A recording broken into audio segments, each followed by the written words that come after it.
Nous allons commencer. J'accueille ce soir Kwem Appiah, que je remercie vraiment très très chaleureusement d'avoir accepté notre invitation. Vous avez pour la plupart d'entre vous reçu une présentation un peu détaillée de Kwem Appiah. Cette invitation, dans mon esprit, a une importance toute particulière.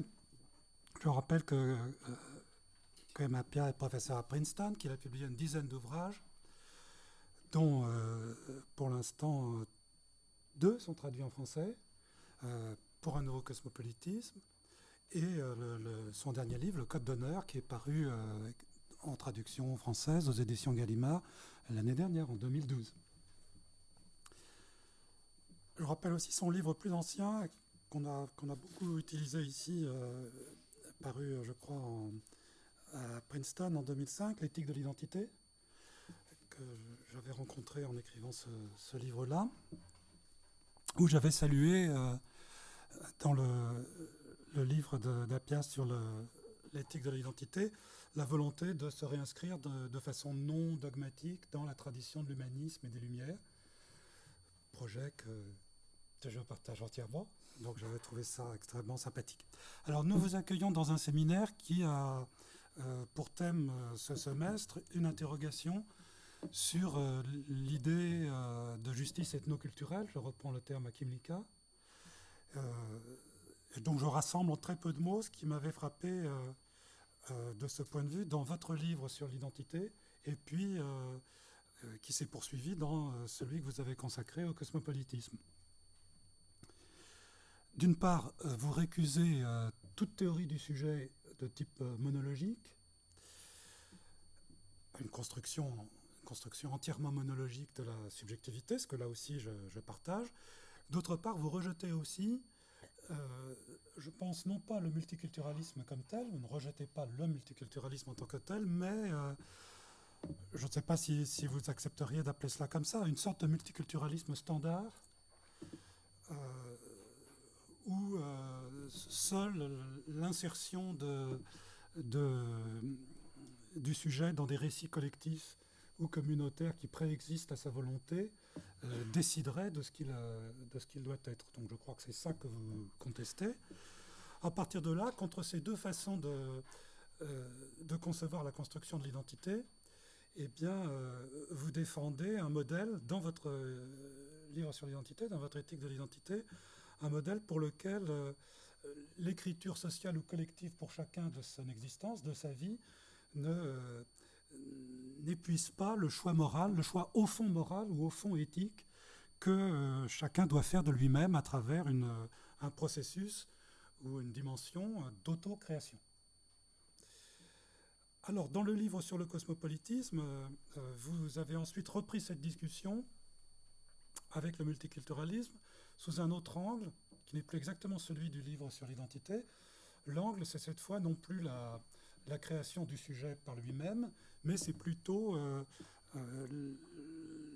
traité du point de vue de la relation entre les identités collectives multiples qui s'entrecroisent dans nos identités particulières ou dans nos identités singulières. Donc dans cette discussion menée par ce livre, vous proposez un modèle dont vous allez parler également ce soir, qui est celui vous dites que c'est un symbole, ou celui de la conversation transculturelle, qui est le titre de votre conférence de ce soir, dont nous allons voir par conséquent à quelle position cela correspond dans votre esprit. Je me borne à indiquer comment cette thématique s'articule avec l'éthique de l'identité. Vous revendiquez, pour vous réinscrire de façon critique dans la tradition de l'humanisme, ce que vous appelez un cosmopolitisme enraciné ou un cosmopolitisme patriotique, centré sur le projet, pour chacun de façon particulière, sur le projet de construire une identité cosmopolite, consciente, pleinement consciente de ses préférences locales. Je reprends le terme, nous sommes culturellement différents les uns des autres, et la pluralité des différences traverse même ce que nous sommes comme individus, singulièrement. Donc d'une part cela, un cosmopolitisme enraciné ou patriotique, mais d'autre part une position qui se doit d'être en conversation avec les autres, avec d'autres récits procédant d'autres histoires et d'autres attachements. Alors je ne vais pas aller plus loin dans la description de la position que vous occupez par rapport à la thématique du pluralisme ou du diversitarisme culturel.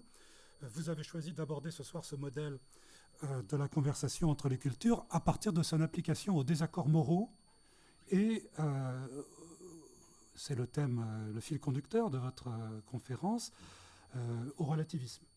Et donc vous menez une discussion à partir de cette prise de position par rapport au multiculturalisme standard, vous menez une discussion concernant le constat des désaccords moraux informés culturellement, tels que ces désaccords se traduisent le plus souvent par une forme de relativisme ou par des formes de relativisme que vous récusez. Voilà donc à peu près la perspective. Avant de vous céder bien volontiers la parole, je précise et je vous en remercie que vous nous avez donc envoyé votre texte en anglais, que vous avez accepté donc qu'il soit traduit par vos 3 traducteurs. Vous savez, la France est un vieux pays qui reste habité par le fantôme et le fantasme de son ancienne puissance et qui du coup pense que tout le monde la comprend. Voilà. Ça n'est heureusement d'ailleurs pas le cas. Ce serait un mauvais signe. Donc, nous avons pensé qu'il était plus confortable de procéder ainsi. Symétriquement, évidemment, ça crée pour vous la nécessité d'un effort, donc je vous remercie chaleureusement en vous laissant donc tout le temps dont vous avez besoin pour exposer la thématique que vous avez choisie. Merci. D'abord, trois observations. Premièrement, c'est un grand honneur d'être invité ici et je vous remercie pour ça. Deuxièmement, je veux remercier les traducteurs de ce texte. Et troisièmement, je vous invite d'excuser la pauvreté de ma capacité de parler cette belle langue, mais j'espère que vous me comprendrez.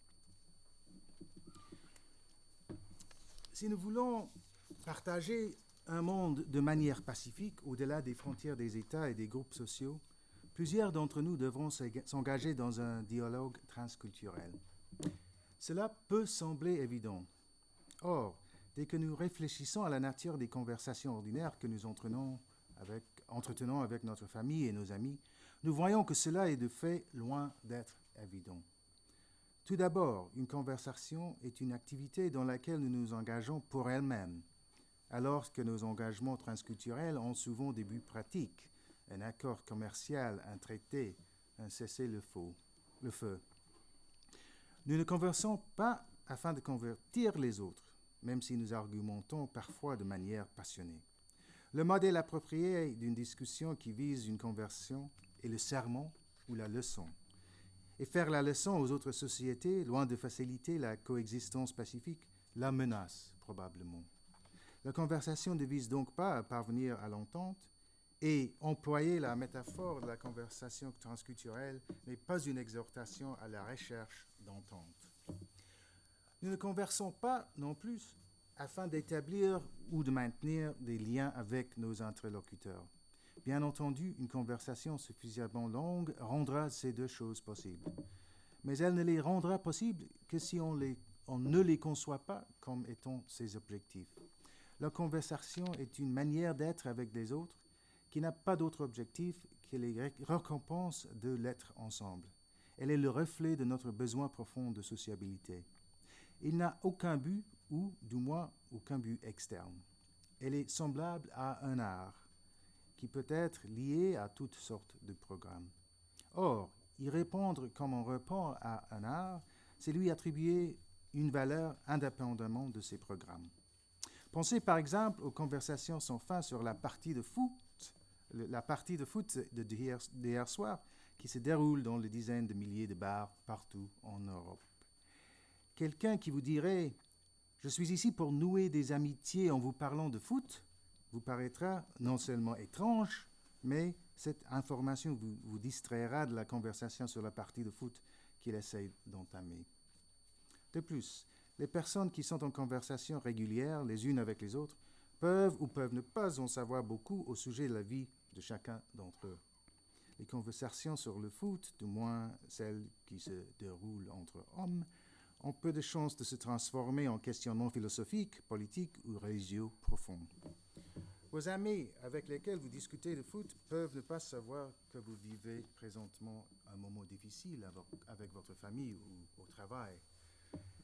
La conversation ne requiert donc pas une intimité généralisée, mais elle implique bel et bien que vous et vos interlocuteurs ayez l'habitude d'être ensemble. Et une fois que vous avez été ensemble de cette manière, il est facile de vous tourner vers ces autres sujets de conversation, de cheminer vers l'intimité. La conversation rend l'intimité et la connaissance plus probables parce qu'elle fournit un chemin vers elle, même si ce chemin en est un que vous choisissez de ne pas emprunter. Employer la métaphore de la conversation transculturelle, ce n'est donc pas recommander la recherche d'une intimité transculturelle ou encore une simple quête de connaissance ou de compréhension transculturelle. Bien entendu, les conversations transculturelles nous permettront de parvenir à certaines ententes ainsi qu'à une connaissance et à une compréhension mutuelle. Celles-ci sont louables en elles-mêmes et elles sont un arrière-plan utile à la cohabitation pacifique. Mais la vertu véritable de la conversation entre les cultures est de... Mais la vertu véritable de la conversation entre les cultures est de permettre aux gens de s'habituer à passer du temps ensemble d'une manière qui soit enrichissante, malgré les mécompréhensions et les désaccords. Les partenaires de conversation se sont habitués les uns aux autres dans toute leur étrangeté mutuelle. Ils peuvent être en désaccord sans être désagréables. Dans cette conférence, j'aurai pour objectif de discuter d'un aspect très précis de la conversation transculturelle entre les sociétés, tout comme au sein de ces dernières. Lorsque celle-ci porte sur des enjeux moraux, elle en viendra à produire des désaccords. Or, j'insisterai sur le fait que ces désaccords ne sapent pas toujours, ou même qu'ils ne sapent pas habituellement, les entreprises de rencontres au-delà des frontières. Une forme de relativisme consiste à affirmer que la conversation transculturelle est inutile tout simplement parce qu'elle ne peut pas conduire elle ne peut que conduire au désaccord. Je pense que dans cet argument, la prémisse, c'est-à-dire l'idée que le désaccord est inévitable, et la conclusion, c'est-à-dire l'idée que la conversation transculturelle est par conséquent inutile, sont toutes les deux erronées. Permettez-moi de commencer par le fait avec lequel le relativiste débute. Les personnes sont continuellement en désaccord les unes avec les autres au sein des cultures et au-delà de ces dernières. L'une des sources du désaccord est que ces personnes proviennent d'endroits où les arrière-plans culturels sont différents. Une autre de ces sources est que, même lorsqu'elles possèdent le même arrière-plan culturel, ces personnes ont recours à des éléments de preuve différents parce qu'elles ont emprunté des chemins différents dans le monde. Si le relativisme sur certains sujets consistait seulement en l'affirmation descriptive que les personnes sont en désaccord et que leurs désaccords sont corrélés et donc relatifs à des différences de culture et d'expérience, ce point de vue serait tout simplement banal. L'existence de désaccords fréquents est un lieu commun anthropologique. En effet, je suis tenté de dire que le fait intéressant est plutôt qu'il existe un étrange éventail des choses sur lesquelles les êtres humains s'entendent. L'affirmation factuelle selon laquelle il existe des corrélations culturelles parmi les différents importants que les gens ont les uns avec les autres n'est pas la seule affirmation ennuyeuse que nous pouvons qualifier de relativiste. Il y a des vérités évidentes et ennuyeuses non seulement au sujet de ce sur quoi nous sommes en désaccord, mais également au sujet de ce sur quoi il est raisonnable d'être en désaccord. La thèse suivant laquelle les gens ont le droit d'avoir des opinions différentes parce qu'ils ont vécu des expériences différentes est terne. Si mes parents et mes professeurs m'ont appris que la Terre est vieille de 5000 ans et que vous avez appris qu'elle est vieille de milliards d'années et que cela constitue l'entendu de nos preuves, il sera raisonnable que nous ayons des opinions différentes. Pour chacun de nous, c'est croire le contraire de ce que nous croyons qui serait déraisonnable. Y a-t-il donc une version intéressante du relativisme? Je pense que l'on peut concevoir plusieurs formes de relativisme. Je n'ai pas ici l'intention d'en faire l'inventaire et de les classifier tous. Je voudrais aujourd'hui parler du relativisme culturel au sujet de la moralité. Ma question est plus précisément la suivante. Quelles affirmations intéressantes font les relativistes à propos du caractère raisonnable des désaccords moraux? Imaginons donc un cas où deux personnes, Kwame et Anthony, un Ghanéen et un Anglais, sont en désaccord sur la question de savoir si l'homosexualité est immorale.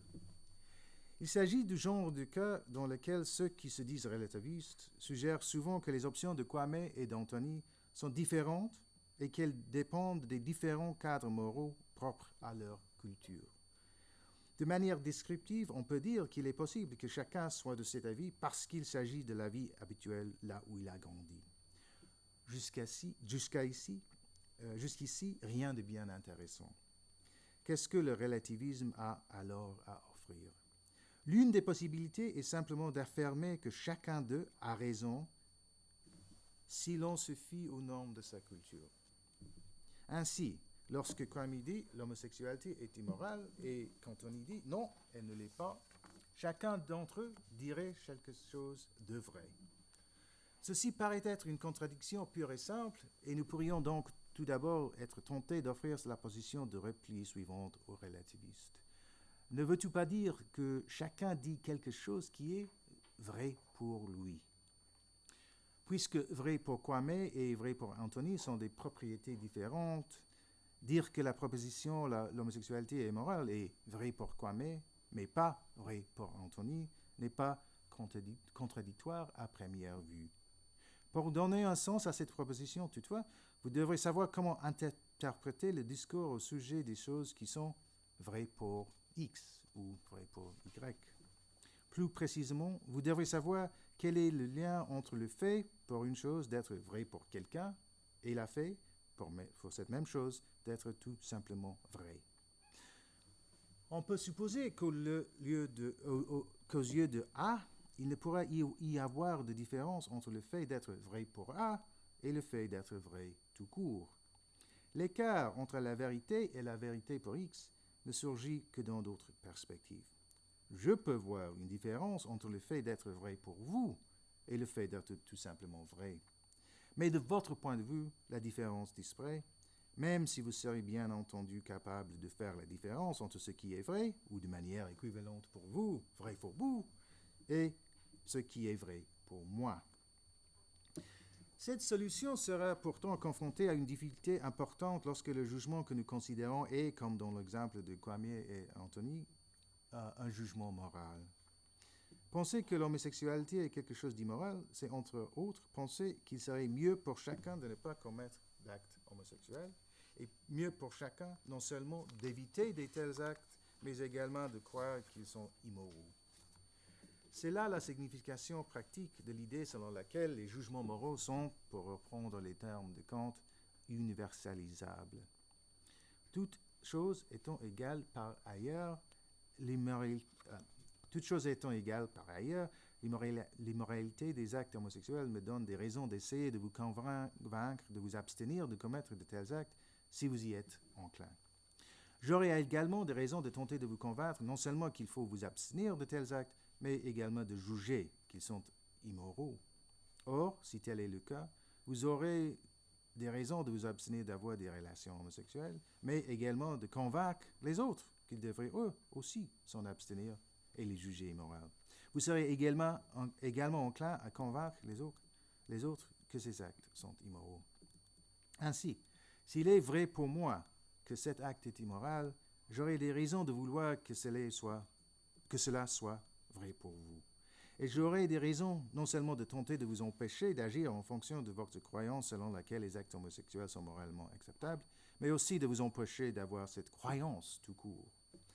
Si le jugement en question est un jugement moral, je ne peux pas en rester à l'idée que le jugement suivant lequel l'homosexualité est morale est vrai pour moi, mais pas vrai pour vous. Il serait difficile de donner une signification morale à l'idée qu'il est vrai pour vous que les actes homosexuels sont acceptables, mais que vous ne devriez tout de même pas y prendre part. Je pense qu'il s'agit d'une forme de relativisme moral à laquelle le pape émérite se souciait de résister. J'ai tendance à être d'accord avec lui. Ainsi, même si l'on peut donner un sens au relativisme d'un point de vue théorique, celui-ci est confronté à une difficulté au plan pratique.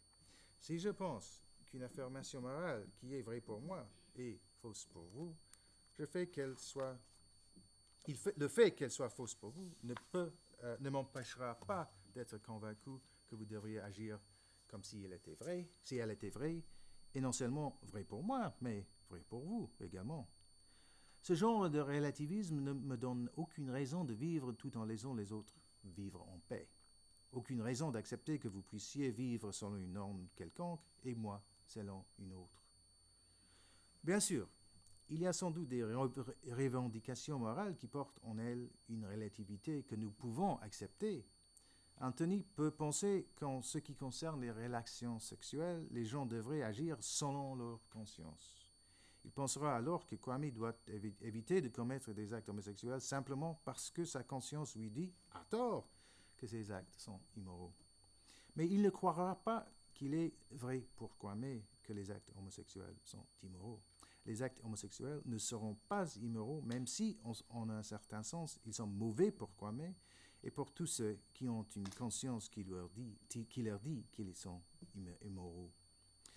Néanmoins, le fait qu'un acte soit mauvais pour Kwame en ce sens n'empêchera pas Anthony d'être convaincu qu'il serait mieux que Kwame ne croit pas à tort qu'un tel acte est immoral, comme cela rend cet acte mauvais pour lui. Dans la situation cognitive de Kwame, éviter les actes homosexuels est pour lui la meilleure chose à faire, mais il serait mieux qu'il soit dans la situation cognitive de quelqu'un qui reconnaît que ces actes ne sont pas mauvais en soi. S'il avait constaté cela, croit Anthony, Kwame n'aurait aucune raison morale de les éviter. Plusieurs relativistes croient qu'il n'y a rien qu'Anthony puisse faire pour convaincre rationnellement Kwame qu'il a tort au sujet de l'homosexualité. Ceux-ci affirmeront qu'il y a bien une vérité dans le relativisme, mais si les arguments que je viens d'offrir impliquent que nous ne pouvons pas attribuer un sens à l'idée d'une affirmation morale qui serait vraie pour une personne, mais pas pour une autre. Selon cette vérité, il n'y a pas de raison rationnellement contraignante pour les gens de changer d'avis moral. Dès lors que nous pensons que Kwame et Anthony ont des opinions morales, il n'y aura rien à quoi l'un pourra avoir recours afin de rallier l'autre à son point de vue. L'une des raisons pour lesquelles les relativistes pensent ceci est due à leur antiréalisme moral. Ils pensent qu'aucune réalité morale indépendante ne vient contraindre nos opinions. Ils croient que nous ne pouvons pas faire appel aux propriétés du monde pour nous convaincre moralement les uns les autres.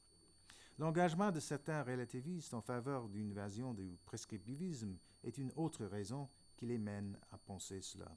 Selon eux, croire que X est vrai équivaut à avoir une attitude de nature favorable à propos. Ils croient qu'au bout du compte, les seules contraintes rationnelles qui pèsent sur de telles attitudes sont des contraintes de cohérence.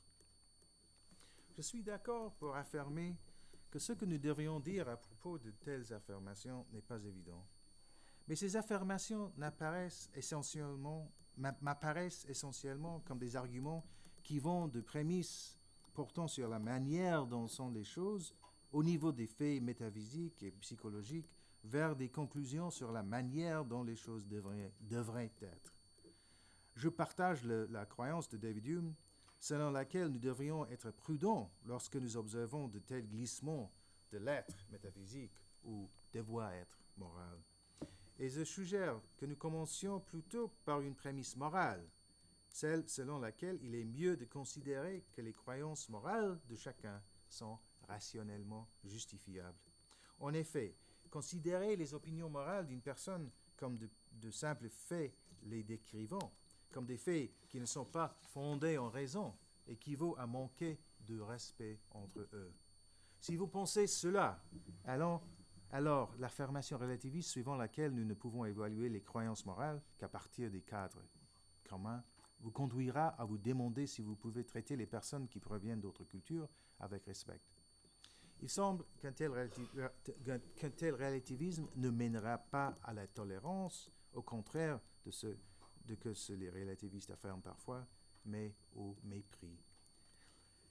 J'essaierai aujourd'hui de vous convaincre de la chose suivante.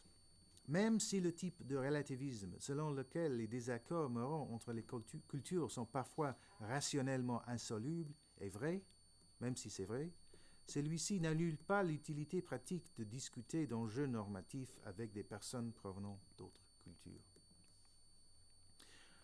Je m'attarderai à présent sur le fait que notre vocabulaire relatif aux valeurs est très divers. Certains termes, tels que bon ou mauvais, sont, pour emprunter une expression à certains philosophes anglo-saxons, minimaux.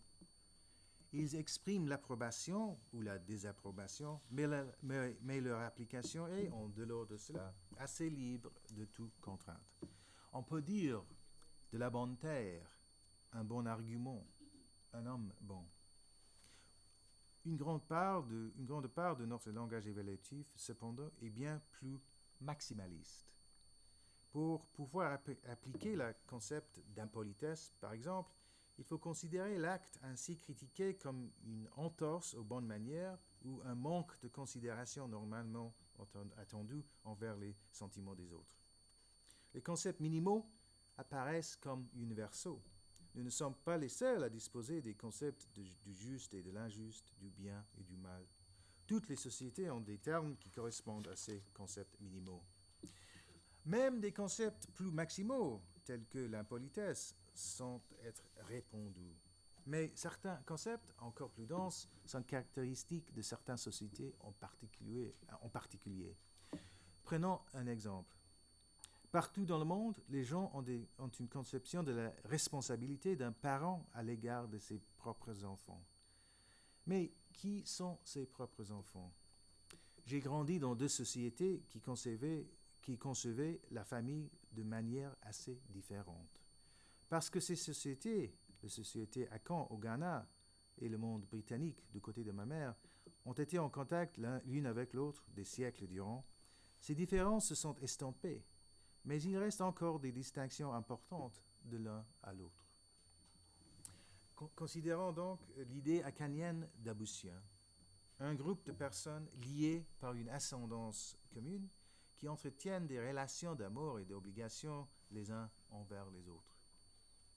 Plus votre ancêtre commun est proche dans le temps, plus forts sont les liens qui vous unissent, pour dire les choses rapidement. En bref, on dirait bien qu'il s'agit là d'une famille. Mais il y a entre une Abussia et une famille d'importantes différences.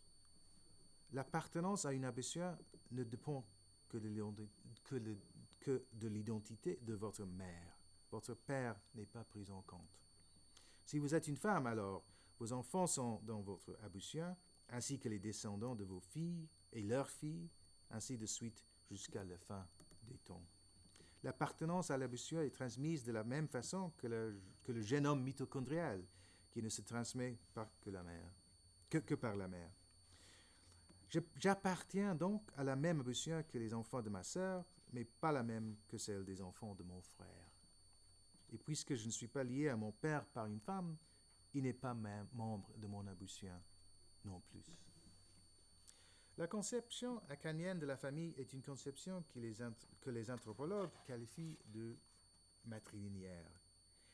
Il y a une centaine d'années, en pays Ashanti, dans la plupart des cas, le frère de votre mère, le plus âgé de vos oncles maternels, ou Wafa, aurait joué le rôle qui aurait été attendu en Angleterre d'un père.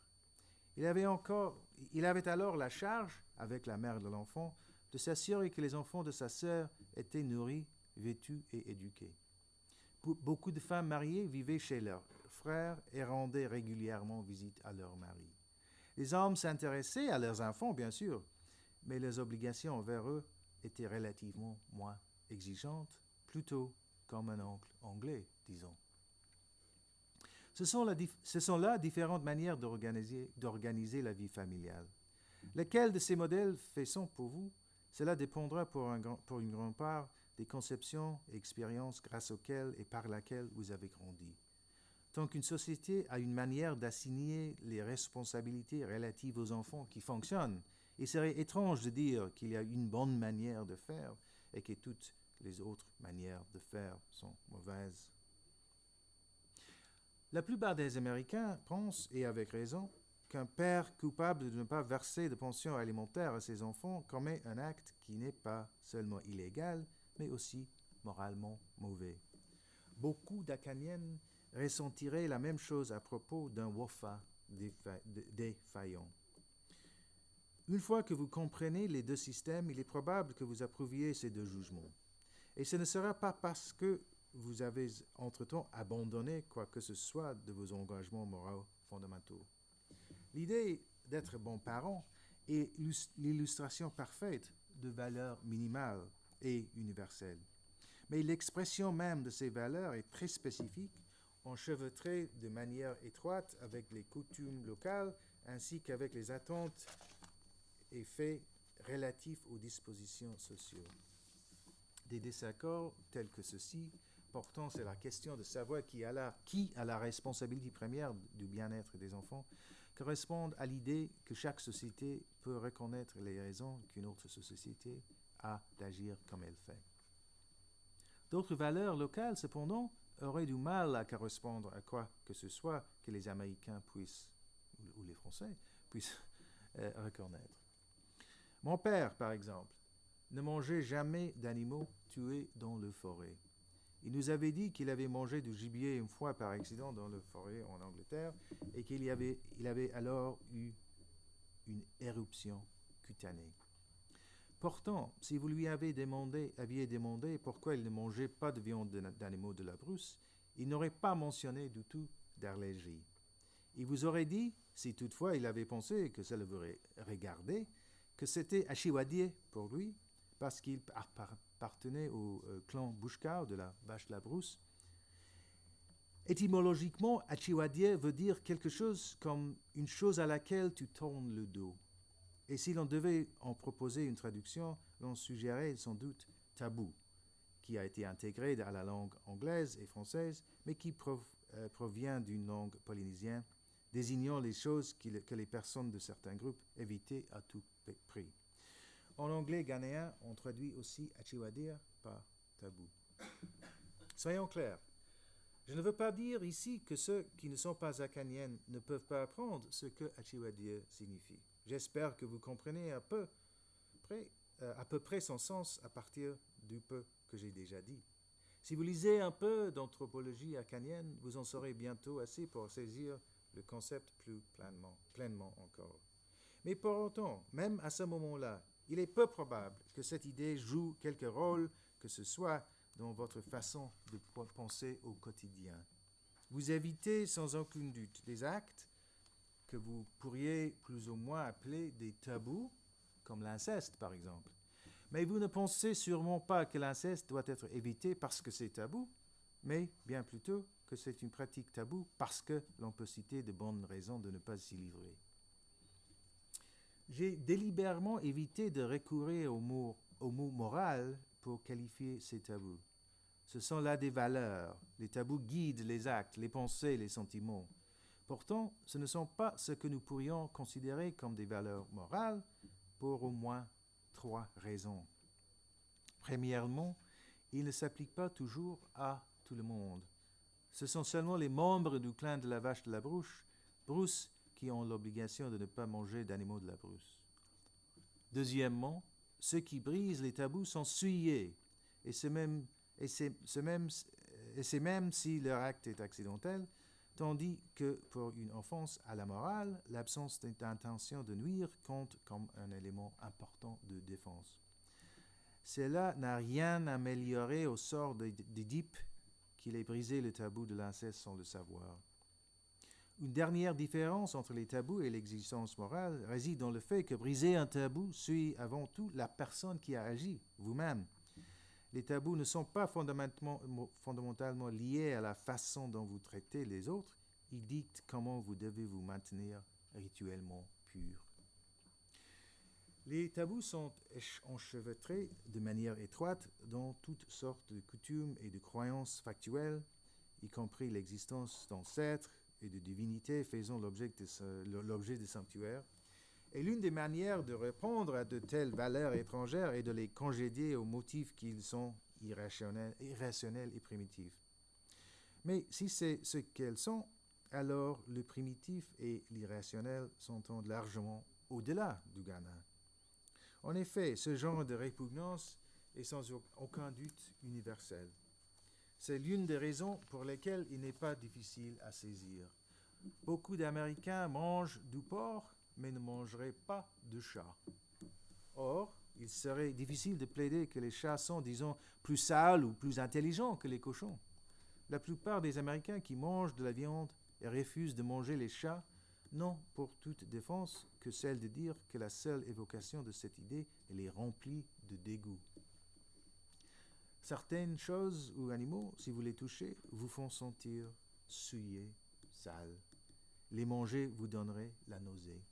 Vous courez, vous lavez les mains ou vous rincez la bouche si vous entrez en contact avec ce genre de choses. Pour la plupart, nous défendons ces réactions comme étant rationnelles. Les cafards, les rats et le salive ou le vomi des autres peuvent de fait être porteurs de maladies. Voilà ce que nous disons. Les chats et les chiens ont un goût horrible. Pourtant, ces réactions ne sont pas en réalité expliquées par ce que nous en disons. Les mouches représentent à peu près les mêmes risques que les cafards, mais répugnent en général moins les gens. Ceux-ci sont dégoûtés à l'idée de boire un jus d'orange en sachant qu'il y a eu un cafard dans le verre, même s'ils savent que le cafard a été rigoureusement nettoyé de toute bactérie en ayant été préalablement stérilisé par autoclave. Les psychologues, et notamment Paul Rozin, qui a fait quelques-unes de ses expériences avec des cafards dans du jus d'orange, pensent que cette tendance au dégoût est un trait humain fondamental, un trait particulièrement évolué chez nous, car le fait de savoir distinguer entre ce que l'on peut et ce que l'on ne peut pas manger est une étape cognitive cruciale pour une espèce omnivore comme la nôtre. Le dégoût va avec la nausée parce que c'est la réponse qu'il est développée face à des aliments à éviter. Mais cette capacité de dégoût, comme toutes nos capacités naturelles, peut être renforcée par la culture. Cette tendance au dégoût est-elle la même que celle qui fait que certains hommes se sentent souillés quand ils apprennent qu'ils ont serré la main d'une femme qui avait ses règles, par exemple, ou bien celles qui font frémir les Américains de dégoût à l'idée de l'inceste? Je ne pense pas que nous ayons encore la réponse à cette question. Le fait que l'on retrouve partout ces réactions de type tabou laisse à penser qu'elles proviennent des profondeurs de la nature humaine. Beaucoup de gens aux États-Unis, qu'ils soient laïcs ou religieux, pensent que les attitudes de certains de leurs contemporains à l'égard de certaines pratiques sexuelles, la masturbation, l'homosexualité et même l'inceste entre adultes consentants, sont des versions particulières des tabous découverts dans d'autres cultures. Dans le soi-disant code de sainteté à la fin du Lévitique, il est dit que manger un animal qui est mort de cause naturelle impose de se laver et de laver ses vêtements. Les prêtres, les fils d'Aaron, apprennent s'ils touchent les gens ou toute bestiole grouillant qui pourrait les souiller, ils doivent se baigner et attendre jusqu'au coucher du soleil avant de pouvoir manger les donations sacrées. Les mêmes chapitres proscrivent la consommation de sang, l'automutilation corporelle en dehors de la circoncision mâle et le fait de voir un membre de sa famille nu, tout en prescrivant des règles détaillées pour certains types de sacrifices. Pour beaucoup de chrétiens modernes, ces règles font partie de la loi juive dont le Christ les a libérés. Mais le célèbre interdit contre le fait qu'un homme couche avec un homme comme avec une femme se trouve dans ces mêmes passages, de la même manière que les commandements enjoignant de s'écarter de l'inceste et de la bestialité que beaucoup de chrétiens suivent encore. Les Acadiennes acceptent en grande partie à présent que les autres ne ressentent pas les pouvoirs de nos tabous. Nous savons qu'il est possible qu'il ait les leurs. Mais important, ces valeurs locales ne nous empêchent pas de reconnaître, comme nous le faisons, la bonté, la générosité, la compassion, ou encore la cruauté, l'avarice et la désinvolture, autant de vertus et de vices reconnus largement au sein des autres sociétés humaines. La majeure partie de notre langage des valeurs est composée d'une texture ouverte, de personnes qui savent tous deux ce que les mots signifient, peuvent raisonnablement être en désaccord sur le fait de savoir s'ils s'appliquent ou non à telle ou telle situation. L'appréhension du son de ces mots ne permet pas d'obtenir une règle qui décidera définitivement de l'application ou non du terme dans toutes les situations. Il y a plusieurs années, une assemblée internationale de chefs religieux, le Parlement des religions du monde, a publié une déclaration universelle d'éthique mondiale. Leurs exhortations avaient la qualité de ces horoscopes qui apparaissent merveilleusement précis, tout en restant assez vagues pour correspondre à tous les intérêts. Nous ne devons pas commettre d'immoralité sexuelle de quelle nature que ce soit. Belle idée, à moins que l'on ne soit pas tout à fait d'accord sur ce qui entre dans l'immoralité sexuelle. Nous devons laisser derrière nous toute forme de domination et d'abus. Mais il est peu probable que les sociétés qui, à nos yeux, assujettissent les femmes à la domination et aux abus, se reconnaissent dans cette description. Ils sont convaincus de protéger l'honneur et la chasteté de leurs femmes. Il en est de même pour nos valeurs plus centrales. Donner la fessée à ses enfants et se leur apprendre à se comporter cruellement. Nous pourrions, sans aucun doute, argumenter en faveur de l'une ou l'autre de ces positions sur le problème. Si nous fissions la discussion en désaccord, ce ne serait pas parce que l'un de nous n'aurait pas compris la valeur en jeu. Ce serait parce que l'application des termes d'évaluation à de nouvelles situations requiert du jugement et de la réserve. Bien souvent, notre compréhension de ces termes inclut l'idée que leur application doivent être discutées. Ils sont, pour employer un autre terme de jargon philosophique, essentiellement contestables. Pour W.B. Gally, qui a introduit cette locution, de nombreux concepts, si on veut les utiliser correctement, requièrent inévitablement de la part de leurs utilisateurs que l'on discute indéfiniment de leur usage propre. Le langage des valeurs a pour but non seulement de forger nos actes, mais aussi nos pensées et nos sentiments. Lorsque l'on qualifie les actes passés de courageux, lâches, cruels ou magnanimes, l'on est en train de forger ce que les gens doivent penser et ressentir à propos de ces actes, tout en forgeant notre compréhension de notre langage moral. Parce que ce langage possède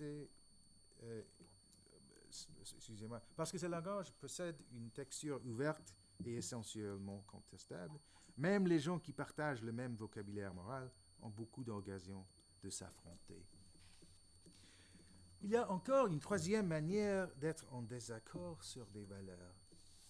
Car même si nous partageons un langage moral commun, et même si nous sommes d'accord sur la façon de l'appliquer à une situation particulière, nous pouvons être en désaccord sur le poids accordé à différentes valeurs. Confucius, par exemple, dans les Analectes, dit qu'un fils doit respecter ses parents. Un junzi, souvent traduit par gentleman, les nobles ou hommes supérieurs, un junzi confucien doit être généreux avec ceux qui lui ont fait du bien et éviter de céder au désir de vengeance envers ceux qui l'ont blessé. Il doit éviter l'avarice et ne pas laisser l'intérêt personnel l'empêcher de faire ce qui est juste. Il doit être courageux, sage et tenir sa parole. Résumé en ces termes, sans aucun doute simpliste, Confucius peut avoir l'air banal. Mais le fait que nous partagions ces valeurs ne veut pas dire que nous serons systématiquement d'accord avec lui sur ce que nous devons penser et sentir. Il accordait, par exemple, une place bien plus importante à l'autorité que la plupart d'entre nous. Par conséquent, Confucius peut répondre aux exigences relatives au grand nombre de valeurs que nous reconnaissons, lui comme nous, et qui nous sont communes, de manière bien différente de nous. De tels conflits entre les valeurs communes peuvent avoir lieu au sein d'une seule société, voire du fait au sein d'un seul cœur humain. Pour reprendre les termes célèbres, Hegel a bien dit que la tragédie n'impliquait pas la confrontation entre le bien et le mal, mais entre deux biens. Agamemnon, en tant que commandant de l'armée grecque, a dû choisir entre les intérêts de l'expédition troyenne et la dévotion à sa femme et sa fille. De tels dilemmes constituent sans doute un ressort fondamental pour les œuvres de fiction. Mais tous les jours, les conflits, certes moins passionnés, éclatent néanmoins entre nos valeurs. Jusqu'ici, nous avons identifié 3 catégories de désaccords au sujet des valeurs. Premièrement, nous pouvons échouer à partager un vocabulaire commun permettant d'évaluer les valeurs en jeu dans le débat. Deuxièmement, nous pouvons user d'un vocabulaire commun et produire des interprétations différentes des mêmes valeurs. Et troisièmement, nous pouvons attribuer aux valeurs en jeu dans le débat une importance variable. Ces problèmes surgissent le plus souvent dans des discussions impliquant des individus provenant de sociétés différentes. De prime d'abord, nous pourrions penser que nous partageons un discours commun ainsi que des critères communs d'évaluation des valeurs avec nos voisins. Or, l'évaluation des valeurs est un procédé par définition discutable. La marge de variation de nos points de vue est généralement plus large que nous ne le pensons. Comment pourrait-il en être autrement lorsque des individus provenant d'endroits différents essayent de produire une évaluation commune des valeurs? Par exemple, vous et moi pourrions ne pas être d'accord sur ce que signifie être poli, mais c'est toujours sur la notion de politesse que nous serions en désaccord. De même, des individus provenant d'autres sociétés pourraient employer d'autres mots signifiant à peu près la même chose que notre mot poli, en produisant par là une représentation de ce que sont les bonnes manières. Cependant, un niveau supérieur de différenciation fera surgir un vocabulaire plus complexe de l'évaluation des valeurs, parce que celui-ci serait ancré dans différentes manières de vivre. En définitive, nous savons que l'une des voies de distinction des sociétés, les unes par rapport aux autres, est fondée sur l'importance qu'elle accorde aux différentes valeurs. Par exemple, dans la majeure partie du monde méditerranéen, les hommes de certaines sociétés croient que leur honneur est lié à la chastité de leurs sœurs, de leurs filles et de leurs femmes.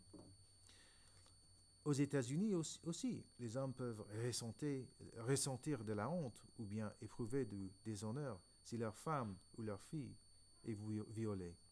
Mais à moins qu'ils ne proviennent de l'une de ces sociétés structurées selon le code d'honneur, ils ne sont pas enclins à penser que la répudiation des femmes serait la solution de ce problème.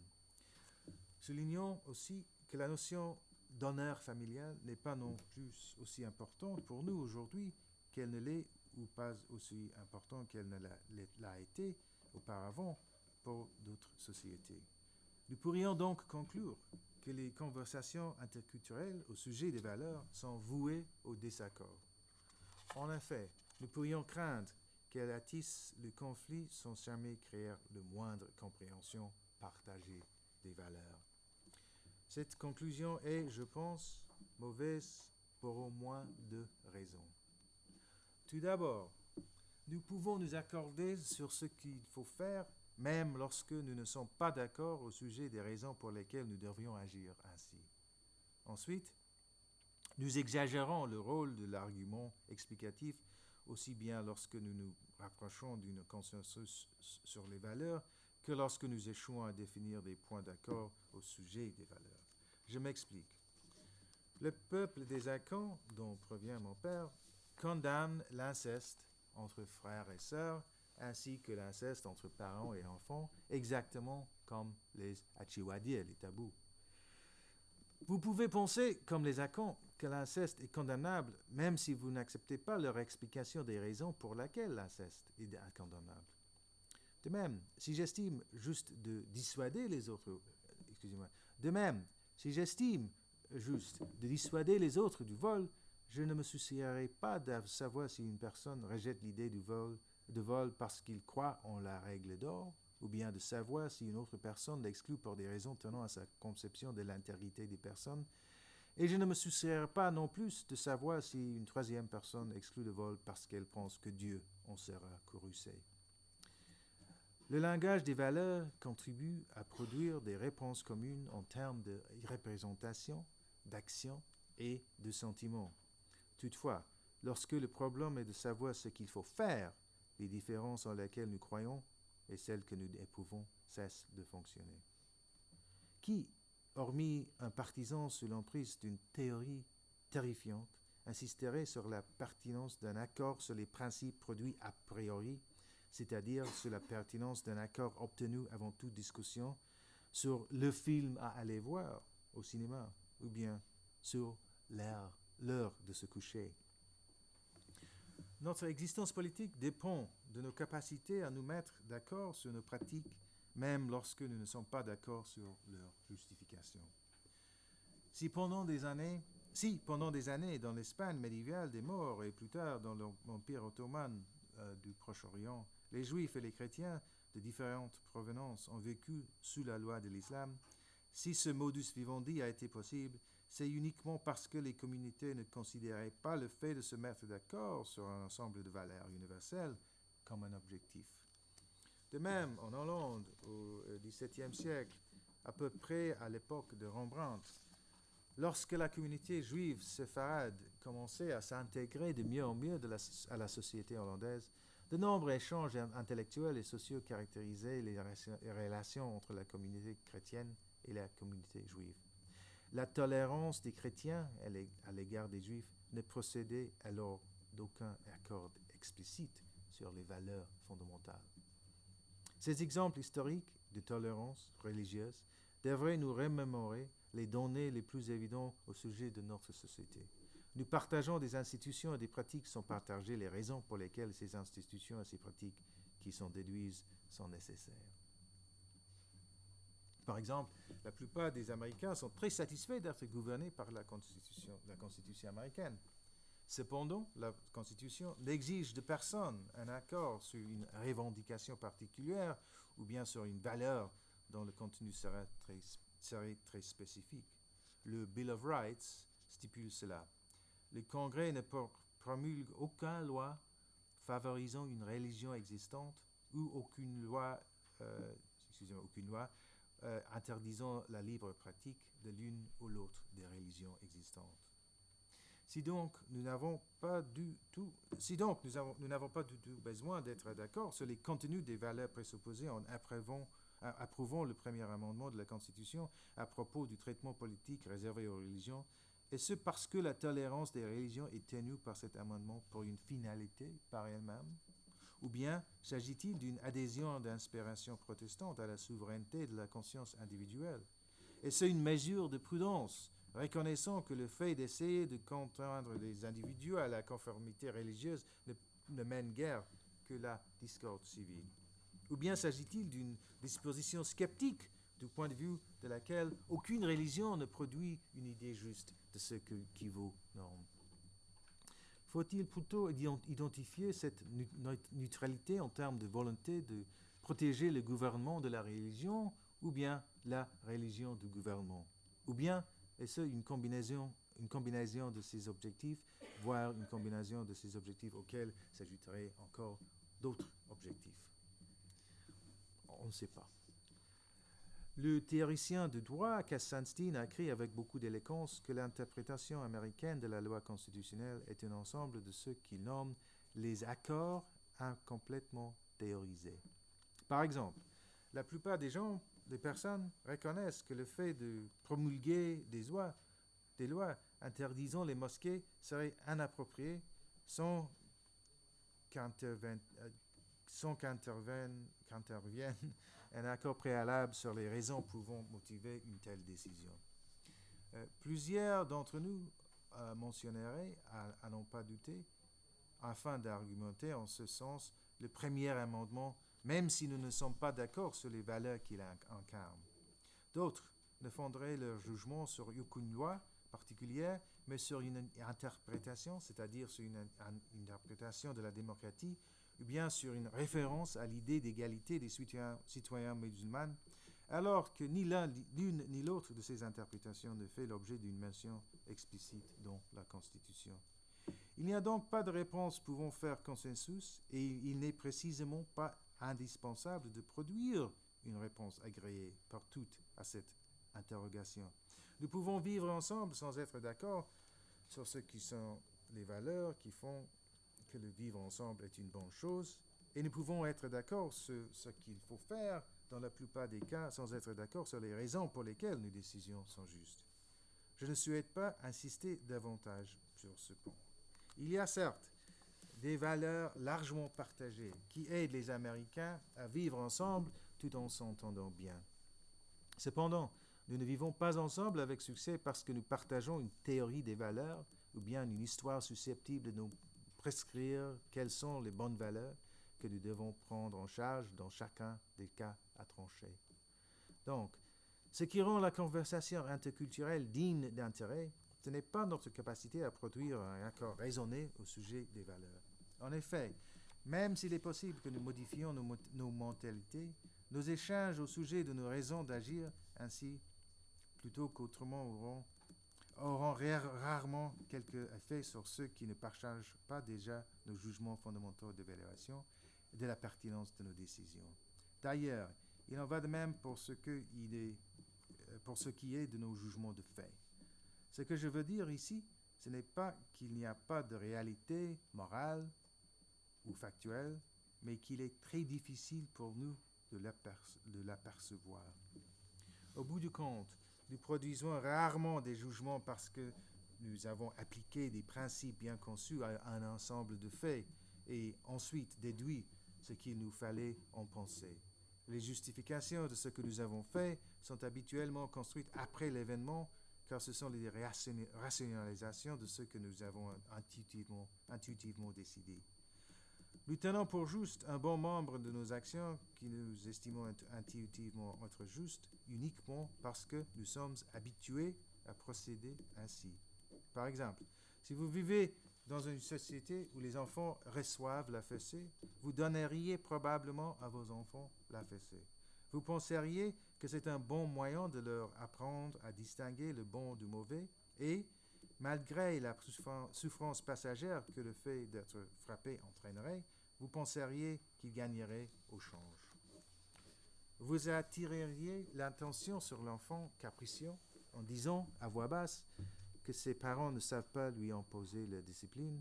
Vous sous-entendriez par là que c'est parce qu'il ne le frappe pas assez. Vous reconnaîtrez aussi, sans doute, que certaines personnes frappent leurs enfants trop violemment ou bien trop souvent. Vous reconnaîtrez donc que le fait de frapper un enfant peut parfois s'avérer cruel et, confronté à une personne qui pense que toute espèce de fessée est injuste, vous seriez simplement déconcerté.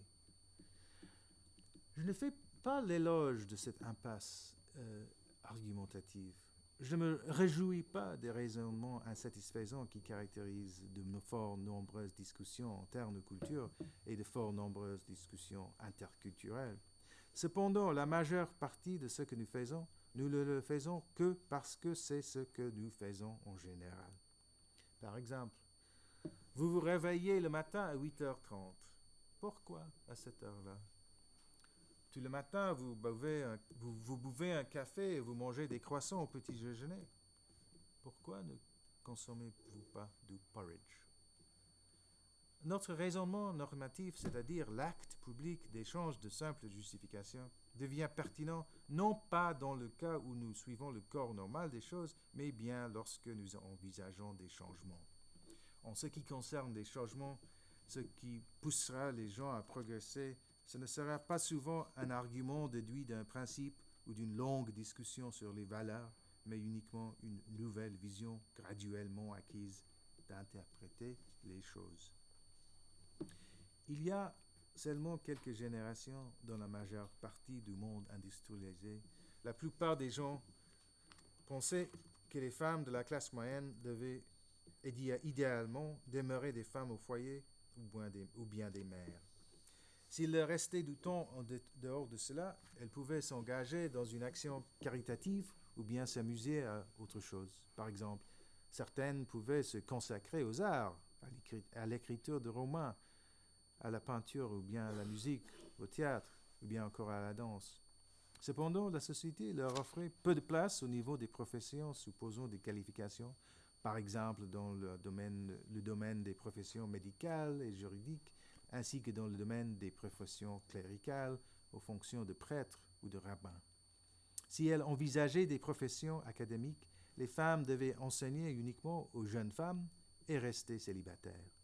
Elles n'avaient que très peu de chances d'effectuer une trajectoire politique, à l'exception peut-être d'une trajectoire au niveau local. Elles n'étaient pas non plus les bienvenues dans le domaine des professions scientifiques. Quelles sont, parmi les évolutions enregistrées par rapport à ces préjugés, celles qui ont résulté d'un échange d'arguments? La dimension la plus significative de ce virage s'explique surtout par nos capacités à nous habituer à de nouvelles manières de faire des choses. Les arguments qui maintenaient l'ancien schéma en place, pour le dire avec douceur, n'étaient pas spécialement bons. Si ce sont les raisons que nous avons de faire des choses qui avaient été le problème de l'ancienne conception sexiste des positions réservées aux femmes dans la société, les mouvements féministes auraient accompli leur mission en quelques semaines. Or, si certaines personnes croient toujours que la vie idéale pour toutes les femmes consiste à faire le ménage, si bien encore estiment même que c'est une option honorable, toujours est-il, au lendemain de l'apparition du nouveau millénaire, que la grande majorité des Occidentaux seraient consternés par l'idée de tenter de contraindre les femmes à faire marche arrière vers ces rôles périmés. Les arguments ont une importance aux yeux des femmes qui construisirent le mouvement féministe et des hommes qui répondirent à leur appel. Cela, je n'essaie pas de le nier. Cependant, la plus grande victoire des féministes a consisté à changer nos habitudes. Pendant les années 50, la réaction la plus fréquemment obtenue par une femme diplômée des collèges souhaitant poursuivre ses études dans une faculté de droit ou bien dans une école de commerce était « Pourquoi ?» À l'heure actuelle, la réaction normale serait « Pourquoi pas ?» Nous nous sommes donc habitués à l'égalité des genres. Si j'estime urgent de discuter des questions normatives avec d'autres personnes provenant d'autres endroits, ce n'est pas parce que cela nous permettrait de définir des accords, mais parce que cela nous aiderait à nous habituer les uns aux autres. Si tel est bien l'objectif, tous ces risques de désaccord ne nous imposent aucune raison de désespérer. Se comprendre les uns les autres peut s'avérer difficile, mais cela ne requiert assurément pas un accord. Au contraire, dès lors que le fait d'être d'accord n'est plus considéré comme la seule chose qui vaille la peine d'être recherchée, nous nous rendons compte que les difficultés que les relativistes prétendent voir se dresser contre la possibilité de parvenir à l'entente ne sont pas excessivement gênantes. Si nous entrons en dialogue respectueux avec des personnes provenant d'autres horizons, j'ai l'intuition que nous trouverons au niveau empirique bien plus souvent des accords que les relativistes ne peuvent le croire. Merci.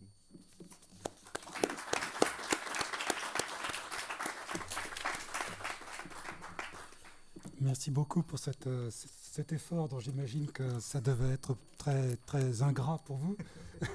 Merci beaucoup, vraiment beaucoup. Parce que c'est aussi un moyen de rendre possible la discussion. Et voilà. Donc j'apprécie vraiment beaucoup la démarche. Écoutez, je vais vous poser 2 ou 3 questions et puis on élargira. Voilà, d'abord dire que globalement, je suis évidemment d'accord d'un point de vue éthique avec la position que vous défendez, c'est-à-dire que c'est ainsi qu'il faut pratiquer les relations humaines. Ceci n'est pas douteux. Donc je suis d'accord sur les pratiques que vous défendez et sur la manière dont vous arbitrez au fond entre accords et désaccords en disant que l'idéal est de parvenir à des formes d'accords qui n'annulent pas les différences, qui n'annulent pas la possibilité de désaccord parce que ce serait terrifiant. Donc je suis éthiquement entièrement je partage entièrement la description que vous faites de l'idéal qu'il faudrait atteindre. Maintenant, j'aurais 3 questions, très brèves dans leur formulation, un peu moins pour la 3e, sur la position philosophique que vous occupez. C'est-à-dire, ce sont des questions qui visent, pour moi, à essayer de faire apparaître où vous vous situez, vous-même, parmi les positions possibles actuellement en philosophie morale et politique, sur cette question que beaucoup de penseurs actuels, et même très anciens, débattent, c'est-à-dire comment produire l'accord, comment on s'articule accord et désaccord. Il y a des positions disponibles. Donc je voudrais vous demander comment vous vous situez par rapport à ces positions disponibles. J'en évoque 2 ou 3. Premièrement, vous expliquez que le relativisme est antiréaliste. Alors vous avez effectivement entièrement raison de dire des choses comme cela. Le relativisme considère que tous les énoncés moraux ou éthiques sont relatifs parce que il considère qu'il n'y a pas de bien en soi, de juste en soi, donc il n'y a pas de normes inscrites dans le réel. Tout à fait d'accord, évidemment, avec l'analyse. Mais pourquoi le réalisme a-t-il tort? C'est-à-dire, est-ce que cette position, le réalisme, ne peut pas être occupée? Par exemple, c'est la position de quelqu'un avec lequel nous avions débattu il y a quelques années ici, dans ce séminaire, qui est Charles Larmor. Qu'est-ce qui exclut qu'il y ait un bien en soi, un juste en soi? Ça n'est pas du tout ma position, mais qu'est-ce qui vous permet d'exclure cette position? Premier point, pourquoi au fond ne pas résoudre le problème du relativisme en disant qu'il y a un bien en soi, un juste en soi, et en recreusant au fond des perspectives de type platonicien adaptées au temps présent? Mais voilà la position de Charles Larmor. Deuxièmement, est-ce qu'on peut, au fond, vous répondez au problème du relativisme ou au relativisme en constatant qu'il y a plus d'éléments d'accord qu'on ne le croit, que le relativisme n'a tendance à le croire. Alors, ma question est de savoir si vous pouvez vous dispenser de poser le problème de la fondation de ce constat. Vous constatez qu'il y a plus d'accords que de désaccords, et qu'après tout, la situation n'est pas si grave. Au fond, vous défendez une position relativement optimiste. Même très optimiste. Les accords constatés sont importants et vous estimez que les accords constatés suffisent à permettre d'espérer dans la coexistence à la fois des individus au sein d'une culture et puis dans la coexistence pacifique des différentes cultures les unes avec les autres. Mais est-ce qu'on peut pour autant éviter de se demander ce qui fonde les éléments d'accord ou les éléments de consensus? Au fond, est-ce que dans la mesure où vous ne posez pas cette question, dans la mesure où votre démarche est plutôt de l'ordre du constat qu'il y a en définitive plus d'accords qu'on ne le croyait, eh bien, est-ce que l'objection qu'on pourrait vous faire n'est pas celle, par exemple, que Habermas adresse à Rawls, que Habermas adresse à la théorie rawlsienne du consensus par recoupement? À savoir qu'on ne peut pas se contenter de constater l'accord, mais qu'il faut fonder la possibilité de l'accord. Parce que si on ne le fait pas, si on ne fonde pas la possibilité de l'accord, au fond de 2 choses l'une, ou bien on se contente de voir surgir l'accord, ou des points d'accord, et on dit au fond c'était pas si grave, tout va à peu près bien. C'est la première possibilité. On voit surgir l'accord et on estime que du coup l'alarme constituée par le relativisme est excessive. Ou bien est-ce qu'il faut fonder l'accord qu'on voit surgir? Est-ce qu'il faut fonder, justifier en raison le fait que nous puissions être d'accord? Et alors qu'est-ce qui fonde le fait que nous sommes d'accord? Et c'est l'objection de Habermas à Rawls, avec tout ce qui s'ensuit chez Habermas, à savoir une éthique qui estime que, effectivement, nous pouvons parvenir à des points d'accord, mais par une démarche d'argumentation et de contre-argumentation que vous n'envisagez pas, parce que dans votre position, si je la comprends bien, il s'agit de constater qu'il y a effectivement des points d'accord et que la situation n'est pas aussi alarmante. Mais que faisons-nous dans ce cas-là quand nous constatons, non pas des accords, mais quand nous constatons des conflits, quand nous constatons des points d'opposition qui peuvent être extrêmement violents? Est-ce qu'il ne faut pas trouver des solutions aux désaccords? Et s'il faut trouver des solutions aux désaccords, quelle est la démarche qui permet de trouver des solutions aux désaccords, si ce n'est pas simplement dire que ça n'est pas si grave parce qu'il y a des points d'accord, et heureusement il y a des points d'accord. Donc est-ce qu'on peut éviter de se poser la question de la fondation de l'accord? Voilà mon embarras, si vous voulez. C'est bien? Oui, je vous en prie. Bon.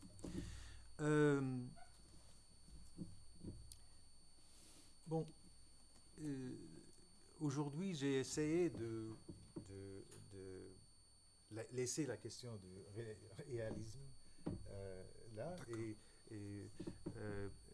passer à une autre route. Mais je ne suis pas sûr qu'on ne peut pas être platoniste. Je ne suis pas sûr. Il me semble que beaucoup des arguments contre le platonisme ne sont pas très bons. C'est une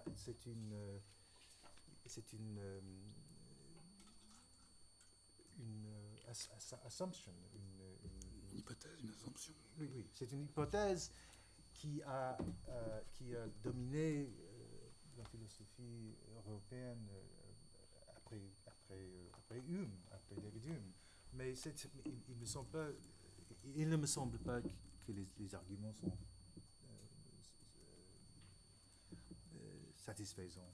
Et donc je dis que une possibilité est que la raison que nous sommes, on peut attendre que nous trouvons nous trouvons éventuellement dans toutes les cultures et entre les cultures au même point de vue, c'est parce qu'il y a un point de vue vrai. Et si nous cherchons sérieusement et avec respect pour le fait que c'est très difficile de découvrir ce qui est vrai et que c'est bien possible que c'est pas moi qui a déjà la réponse correcte, on peut trouver qu'il y a beaucoup de choses, peut-être pas tous, mais beaucoup de choses où on peut trouver une solution commune. Mais je n'insiste pas que si ça n'est pas vrai, s'il y a un bon argument contre le réalisme, il me semble encore possible de fonder un optimisme, comme dont vous avez parlé, dans le fait que à un endroit qui n'est pas très souvent occupé maintenant dans la philosophie, mais c'est l'endroit, c'est la nature humaine. Il me semble que pas seulement le fait que nous avons des besoins communs parce que nous sommes des créatures d'une nature commune, mais aussi que nous avons, la plupart de nous, dans nos systèmes de pensée, dans nos psychologies, des mécanismes de réponse morale qui sont mobilisés de façon variée par des différentes cultures, mais qui sont les mêmes mécanismes. Par exemple, beaucoup de gens, en beaucoup de pays, se trouve Ému.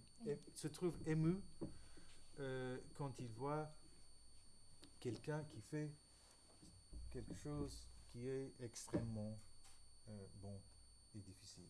Oui, ça c'est on trouve cette réponse dans la nature humaine. C'est pas une réponse française ou une réponse ghanéenne, c'est une réponse humaine. Naturellement, parce que il y a des gens qui sont d'accord sur la question de ce qui est bon. Il y a des gens qui répondent comme ça aux choses différentes. Mais quand vous acceptez que nous avons une psychologie, c'est un fait que nous avons une nature psychologique, il me semble, et cette nature est universelle. Et, deuxième point, nous sommes, comme êtres humains, nous sommes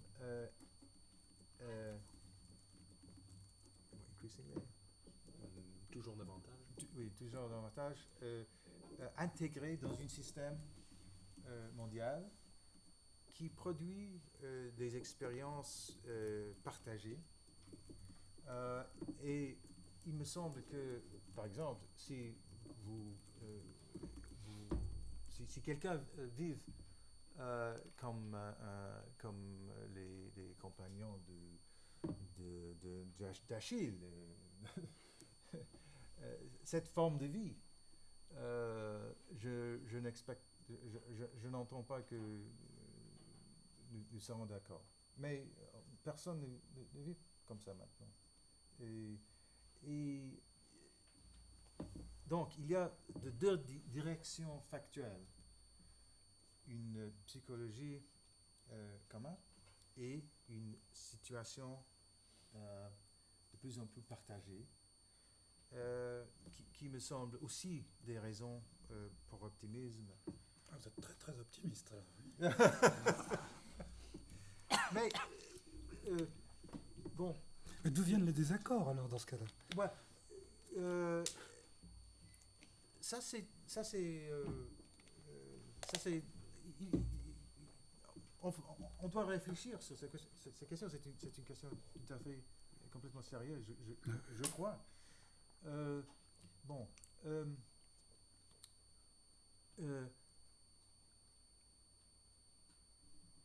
Souvent, il me semble que les désaccords qu'on voit dans le monde sont un peu une conséquence du fait que les parties de discussion ne sont pas j'ai oublié même le mot anglais comme ça. Ça devait arriver, oui. sont toujours sincères. Sont toujours sincères. C'est-à-dire, il y a une différence entre les désaccords articulés et qui sont réels. Et la question, si nous étions calmement essayons de trouver la vérité ensemble, nous ne trouverons pas si divisés.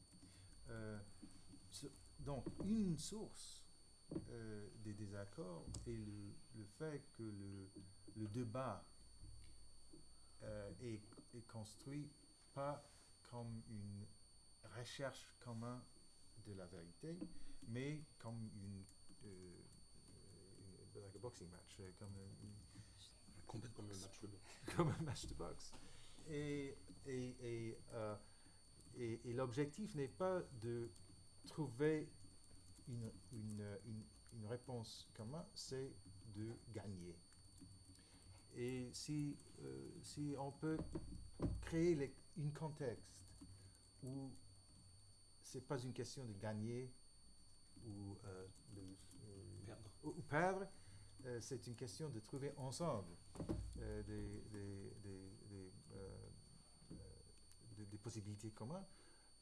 Je crois qu'on peut trouver. Je ne dis pas que je, je sais que maintenant, dans le monde comme il est maintenant, il y a des désaccords très sérieux et qu'ils sont le base des conflits et que en beaucoup des conflits, il n'y a rien qu'on peut faire avec les mots. Mais en termes de, si je peux reposer ma question, en termes de position philosophique dans laquelle vous vous reconnaissez, est-ce que vous choisissez le consensus par recoupement ou l'éthique de la discussion? Parce que là, on hésite. Pas la fin. Let's see. I don't know that I want to be given those choices.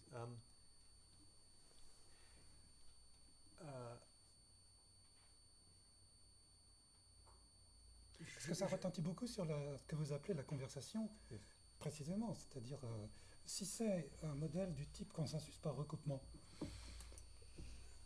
je pensais que c'était plutôt ça, la position que vous aviez en tête. Laissons surgir les désaccords, et puis, sous l'effet à la fois de notre psychologie universelle et sous l'effet de la globalisation de nos sociétés, et déjà du fait qu'il y a quand même beaucoup de points d'accord entre nous, les désaccords se résorberont. Donc c'est plutôt un modèle consensus par recoupement, la conversation. D'ailleurs, c'est assez ce que vous décrivez. On va converser, on va échanger nos désaccords, on va respecter nos désaccords. Oui. Voilà, c'est plutôt ce modèle-là. Et ça va se recouper. Voilà. Ou alors, le deuxième modèle possible, c'est de concevoir la conversation comme une discussion au sens de Habermas, c'est-à-dire comme un échange argumentatif pour voir, non pas comment ça se recoupe par soi-même, mais d'affronter, au contraire, d'affronter les désaccords, de faire se combattre les positions opposées, mais de les forcer à s'argumenter l'une l'autre avec la conviction de Habermas ou d'autres qu'à la fin, l'argumentation la plus forte va l'emporter et que ce sera nécessairement la position qui sera juste qui va en résulter. Donc, Oui, je préfère la première. Le premier, oui, il me semble. Oui. Et pour moi, la difficulté,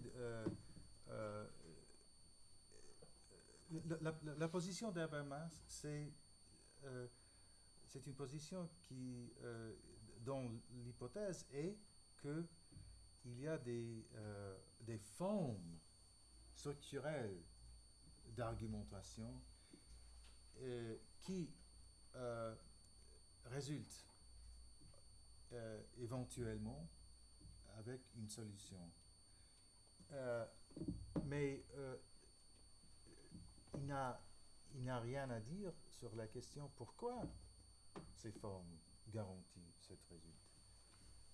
Moi, je pense que c'est important de noter qu'il y a des contraintes externes de la discussion elle-même, dont vous avez parlé, et que ce sont les sources de la possibilité d'accord. Mais, je répète, je sais qu'il y a beaucoup des accords maintenant qui ne sont pas, qu'on ne peut pas résoudre comme ça, et avec ce, je dis, il faut réfléchir sérieusement, décider une position et le défendre, si nécessaire, aux forces d'armes. Je ne suis pas... respecter l'autre n'est pas dire qu'on le laisse marcher sur soi. D'accord. Je ne veux pas resort arms. Avoir recours aux armes. Aux armes. Je ne veux pas. Mais si c'est nécessaire, parce que l'argument a fini et nous sommes toujours en désaccord, je suis prêt. Mais je suis plus optimiste que beaucoup de gens, que si on adopte cette processus de conversation qui est le background, oui, des relations entre les citoyens d'un pays et entre les pays. Quand c'est là, quand on s'habitue à l'autre, c'est souvent possible d'accepter beaucoup plus des différences que si on n'est pas en conversation, on n'est pas habitué à l'autre. Et il y a beaucoup des exemples comme ça. Par exemple, il me semble que il y a maintenant en Amérique du Nord beaucoup de gens qui dont la position sur le mariage gay est ceci. Moi-même, je ne crois pas qu'il faut faire ça, mais je connais bien des gens comme ça, ils sont aimables, nous sommes des amis, et ils veulent le faire, c'est ok. Dans un autre contexte, excusez-moi, mais les antisémites ne disaient pas autre chose des juifs. Parce que moi-même, j'ai des amis juifs, et ça va très bien, etc. Oui. Ça ne les a pas empêchés Oui. d'accompagner le génocide Non. jusqu'au bout. Oui, mais l'antisémitisme qui a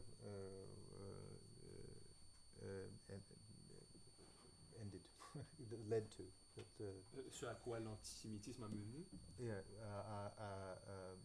au génocide était dans un contexte que il n'y avait pas des relations normales entre et ce genre, ça dont je parle, c'est une situation où C'est déjà normalisé. on vit ensemble et on est différents et on trouve des différentes choses même acceptables, mais parce qu'on s'habitue, on peut accepter de vivre avec quelqu'un qui a tort. Vous voyez bien, la difficulté est extrême. Moi, je trouve ça absolument passionnant. En plus, la position que vous défendez est effectivement...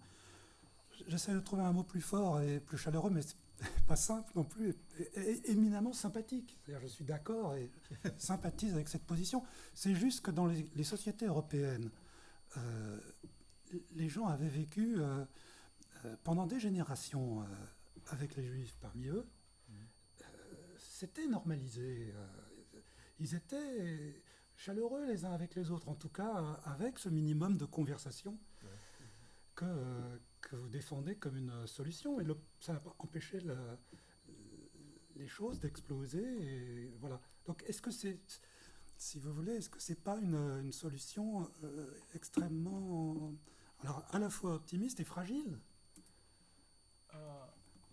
Enfin, l'histoire est plein là, quoi, oui. des choses comme ça. Oui. Oui.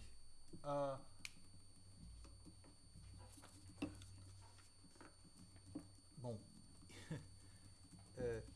Bon. Mais la question pour moi, c'est si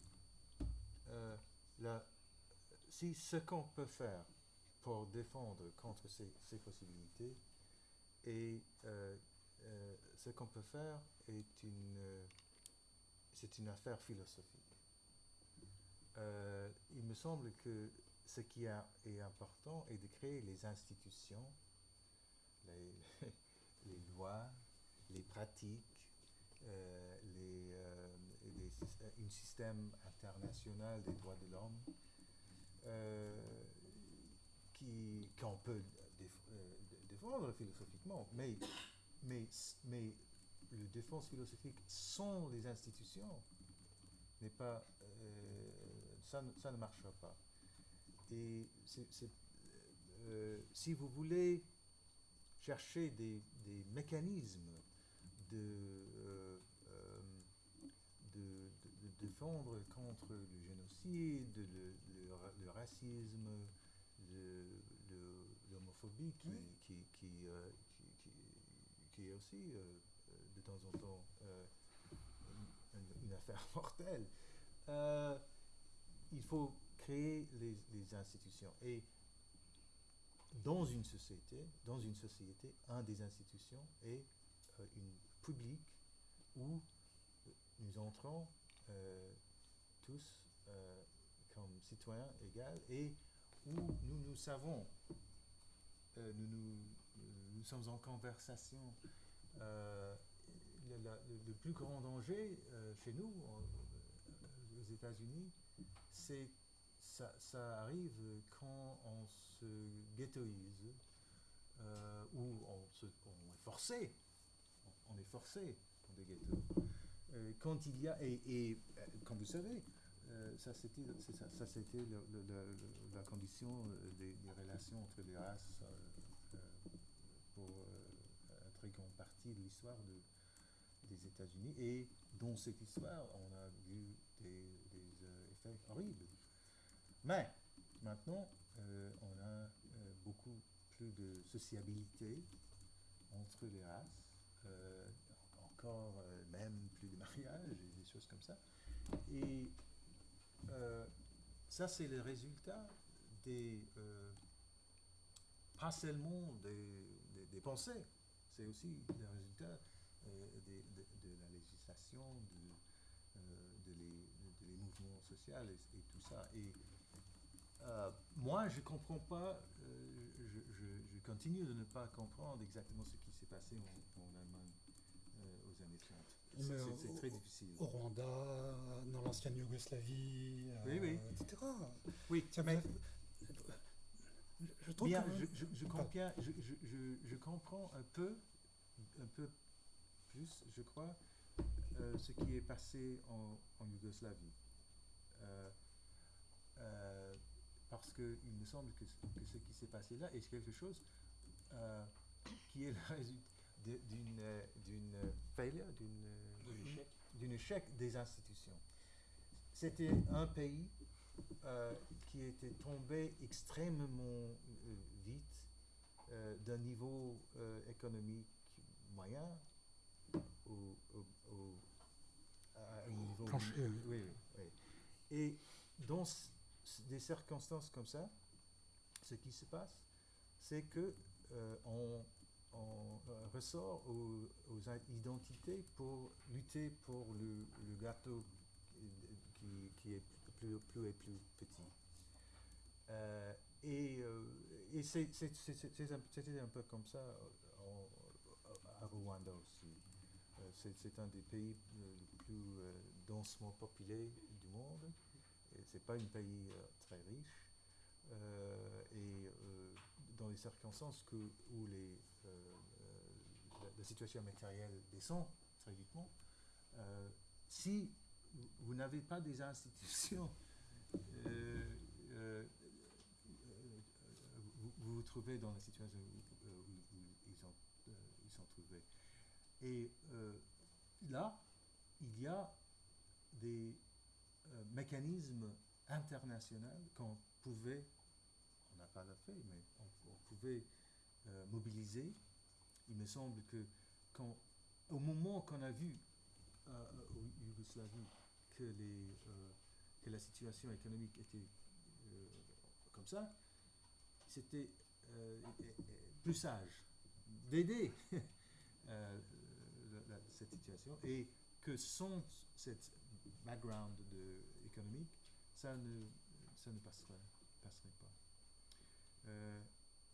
Et c'est ça dont je parle quand je parle des institutions.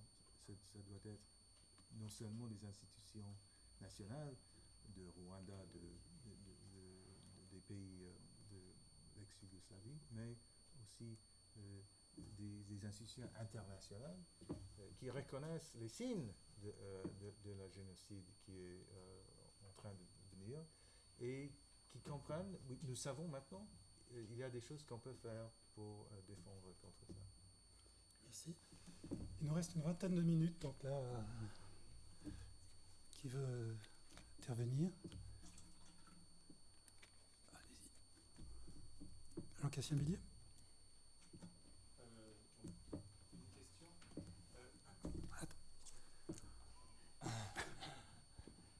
Merci. Une question. Alors, je ne sais pas si le micro fonctionne. Oui. Oui.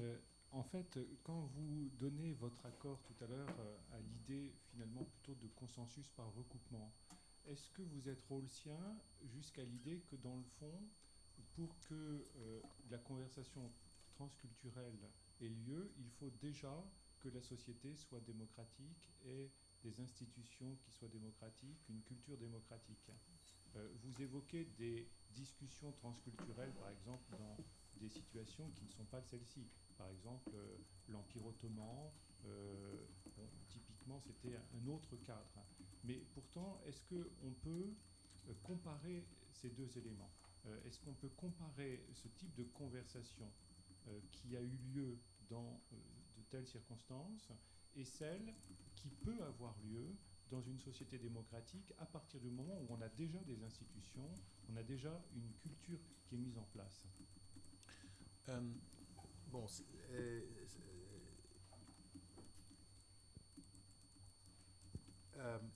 ce que je veux dire au sujet de l'exemple ottoman n'était pas que c'est un exemple d'une société en conversation. C'était pas ça. Chaque sous-société, chaque groupement religieux, les chrétiens syriens, les catholiques, les juifs, des congrégations variées, étaient séparés dans le système ottoman. C'est un exemple, pas de conversation, mais c'est un exemple de la possibilité de tolérance sans accord. C'est un exemple d'une tolérance qui accepte le désaccord, mais qui, sur des questions fondamentales, mais qui marche néanmoins. C'est un exemple de ça. Mais il me semble que je suis démocrate, je favorise la démocratie, j'espère que tout le monde se démocratiserait enfin, et quand ce processus que je suppose est en train de développer, quand c'est fini, la conversation dans et entre les sociétés sera plus facile, je crois. Mais on ne doit pas attendre. On ne doit pas insister que nous ne discutons pas en avance d'une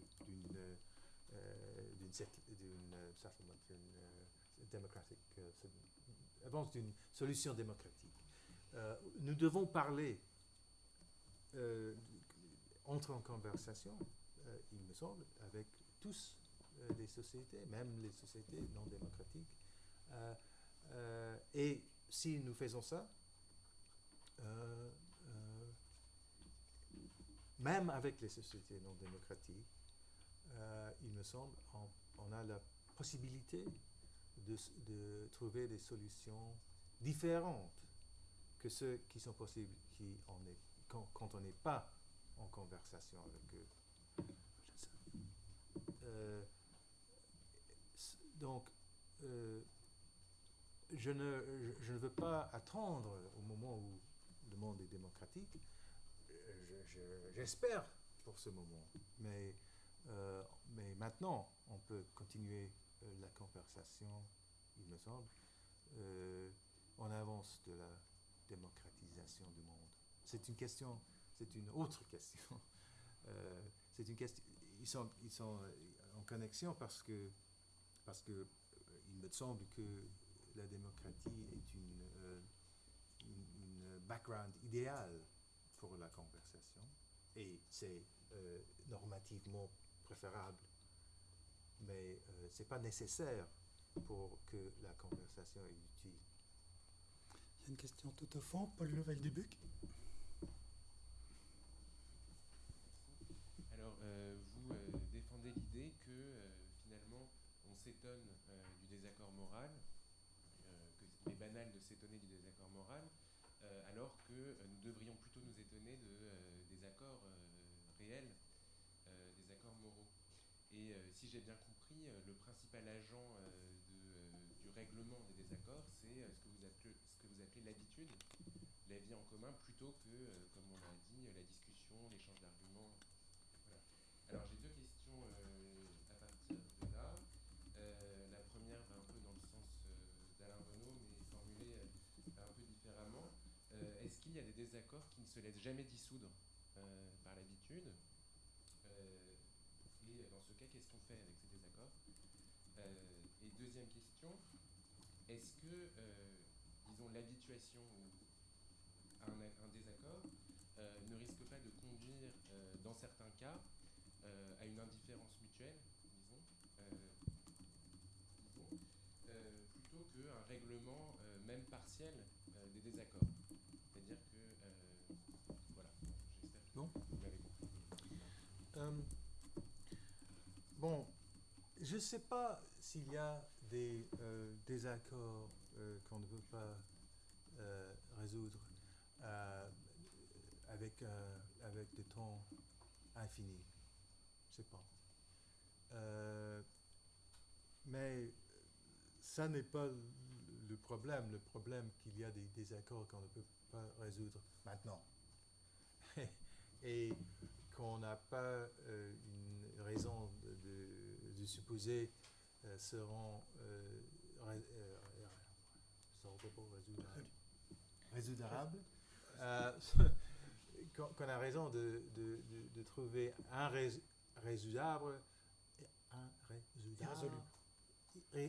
irrésoluble. Bon, irrésoluble.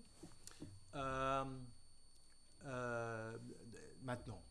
Et quand on est dans cette situation, et si il y a un choix qui est important, je dis, on doit se battre.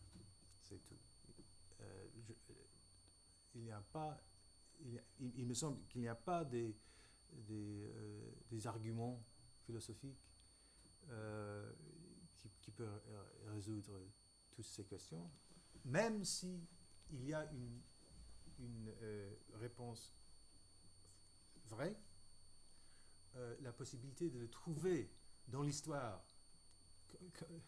au moment où on a besoin de la vérité, ça il n'y a pas de garantie. Il y a deux questions encore. Il y a Lucas Assay et Geoffroy Levoux.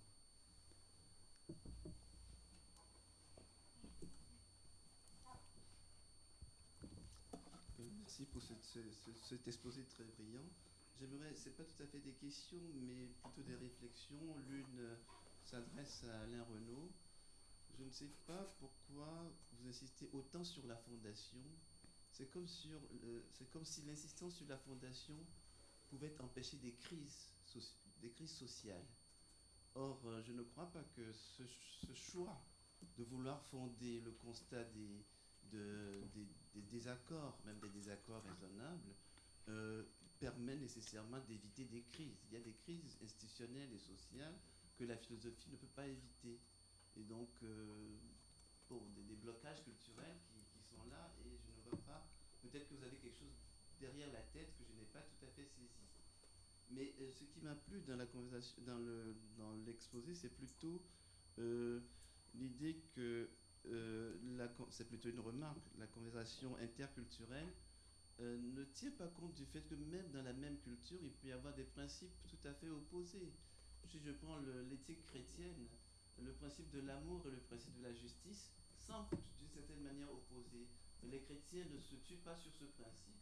Donc il peut y avoir dans des cultures des principes tout à fait différents, apparemment opposés, mais cela n'empêche pas du tout qu'on puisse entendre. Et là, ma question serait de savoir, est-ce que la conversation, ou bien la volonté de converser, de discuter, n'est pas déjà un choix moral qui dépasse nos oppositions?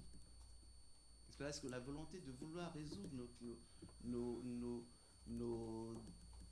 désaccords moraux n'est pas déjà un choix moral? Et alors, donc, si c'est un choix moral, qu'est-ce qu'on explique par la nécessité de la conversation?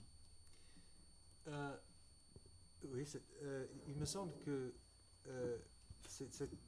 le choix moral, c'est le choix de procéder avec l'hypothèse que l'autre ses raisons, qui n'est pas complètement déraisonnable et que, par conséquent, il y a des choses à discuter. Mais si on arrive au moment où on doit décider entre faire ceci et cela, et je crois que cela est totalement immoral, et vous avez décidé que c'est ceci qui est totalement immoral, comme vous, je dis, il n'y a pas de garantie que la philosophie ou une méthode résoudra la situation, et à ce moment, on se bat. Mais si nous nous respectons, et si nous avons l'habitude de nous parler, pas sur les questions morales, mais sur le foot, sur l'opéra, sur les romans, les films, je sais pas, la vie quotidienne. Il me semble que la suivante sera plus possible. C'est de voir ce que vous faites, de le croire immoral, et d'accepter que ça ne vaut la peine de vous bloquer. C'est pas une acceptation, je veux dire, relativiste. C'est la reconnaissance que si on respecte quelqu'un et il fait ce qu'il pense est le bon. Et nous avons discuté, j'ai expliqué pourquoi je ne crois pas que c'est le bon, et vous continuez. Dans cette situation, si ce que vous proposez est le génocide,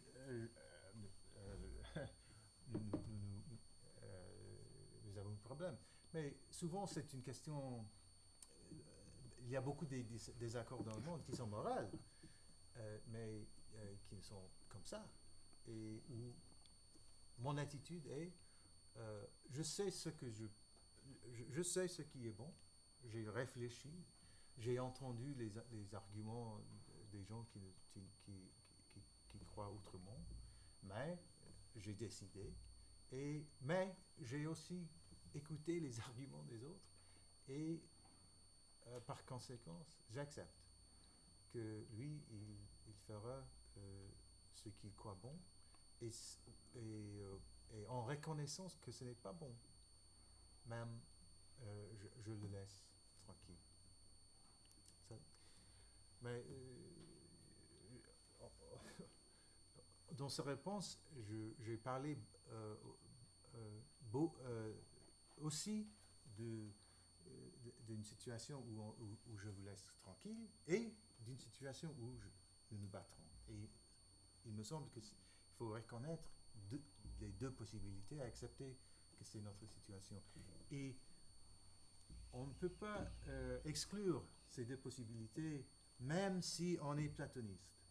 Parce que la question, si c'est vrai, s'il y a une vérité, n'est pas la même question que la question est-ce que nous pouvons trouver un accord sur la vérité. Et ça, c'est la question pratique. La première question n'est pas la question pratique. La première question peut nous aider peut-être dans la situation pratique, mais ce n'est pas la même question. Avant de donner la parole à Geoffroy, il faut que je donne un élément allusif de réponse à la question de Lucas. Je ne suis pas du tout fondationniste, hein, ça fait très longtemps que j'ai abandonné cette illusion. Je ne suis pas du tout fondationniste, c'est simplement qu'il me semble que comme philosophe, nous devons produire pour nos énoncés des éléments de justification, qui sont au fond la version méthodique héritée de la déconstruction de notre illusion du système. Jadis, on pensait que ça pouvait prendre la forme du système, ça n'est plus le cas. Donc je ne suis pas fondationniste, mais nous devons justifier nos énoncés. Et là, par exemple, nous avons un désaccord très amical et sympathique, et vraiment, à mon avis, passionnant, entre une vision optimiste de l'histoire et une vision tragique de l'histoire. C'est à peu près ce qu'il y a derrière les deux positions que nous échangeons. Je trouve que si nous continuions la conversation, il faudrait produire des éléments de justification à l'une et à l'autre de ces deux visions qui s'excluent d'une certaine façon, il faudrait voir, et qui ont des conséquences pratiques, normatives, d'une assez grande importance. Et si je fais ce travail-là, je ne suis pas fondationniste, c'est simplement que j'essaye de justifier mes énoncés. Geoffroy. Oui, bonjour. Bonsoir, merci beaucoup pour votre intervention. En fait, j'avais deux questions, mais vous avez déjà partiellement répondu dans les autres questions, mais je les pose parce qu'elles permettront peut-être de préciser un tout petit peu. Lorsque vous dites que chacun a ses raisons morales, en fait, la position que vous défendez me fait penser à la position de Walzer plus qu'à la position de Rawls, si tant est qu'on puisse les distinguer. En tout cas, elle me semble se distinguer pour au moins une chose, c'est que Walzer ne tient pas à la neutralité axiologique de Rawls et semble fonder véritablement les positions morales dans des ancrages qui sont des ancrages traditionnels ou des ancrages de communauté. Donc est-ce que vous vous reconnaissez dans cette position? Parce que il me semble qu'il y a une deuxième chose qui rejoint Walzer dans cette position, c'est votre défense de la guerre ou de l'arme comme moyen de trancher des décisions et le recours éventuellement à des institutions internationales comme il a pu le défendre dès 2000. Voilà, donc ça c'était ma première question. Est-ce que vous vous reconnaissez plus dans cette position qui semble accorder une importance plus forte à des traditions ou à des communautés? Et la deuxième question est très simple, elle rejoint exactement ce que vient de dire Alain Renaud, c'est la différence est peut-être au niveau de la philosophie de l'histoire. J'ai l'impression que votre optimisme, en tout cas, est porteur d'une philosophie de l'histoire qui est très... alors, pas hégélienne, mais qui est une philosophie de l'histoire en marche qui semble beaucoup moins ouverte au possible, puisque finalement, vous donnez le sentiment que ça va se résoudre quoi qu'il arrive. Vous donnez le sentiment que l'histoire va répondre quoi qu'il arrive au problème, c'est-à-dire que ça va se résoudre.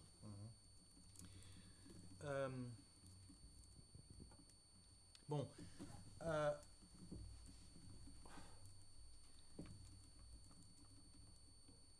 Il me semble que chaque individu développe un sens moral dans une tradition, dans une communauté, et que cet processus de développement moral laisse des traces sur chacun de nous.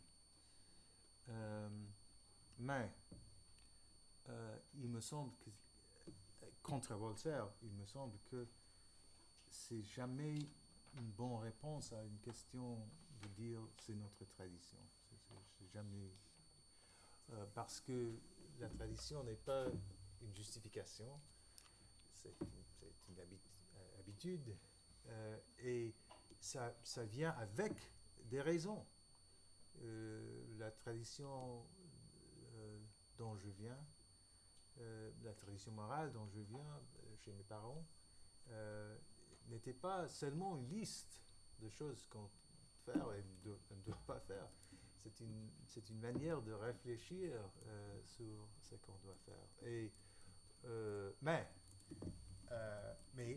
c'est un fait que ça, c'est de là que je viens, et vous aussi, vous venez d'un endroit particulier. Et, mais c'est pas une justification, c'est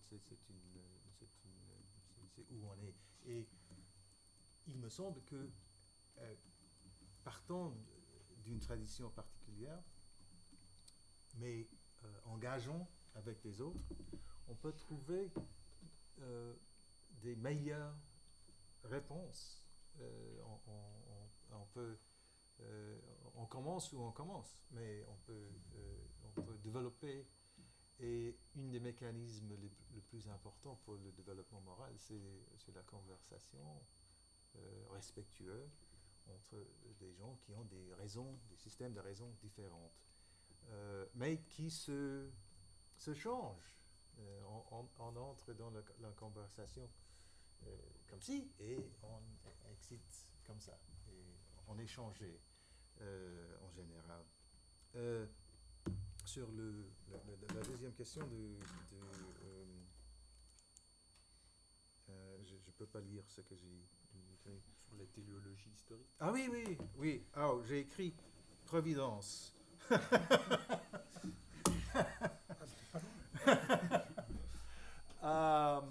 Bon. Non, je suis optimiste, mais je ne suis pas providentialiste. Nous pouvons, l'humanité, nous pouvons détruire tous.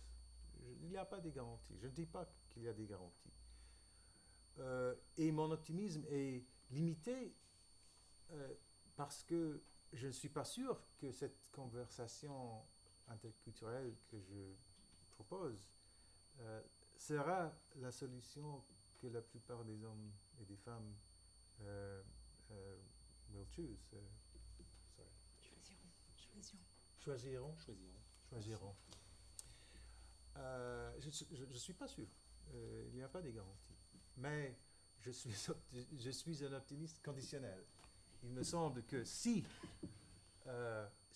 nous nous habituons, et la fondation de cet optimisme, c'est une fondation dans la psychologie sociale empirique des humains. Il me semble que si nous nous habituons dans la façon qu'on a proposé, il y a de l'espoir. Mais je n'offre pas des garanties. C'est pour ça que c'est pas providentialiste, oui. D'accord. Merci beaucoup.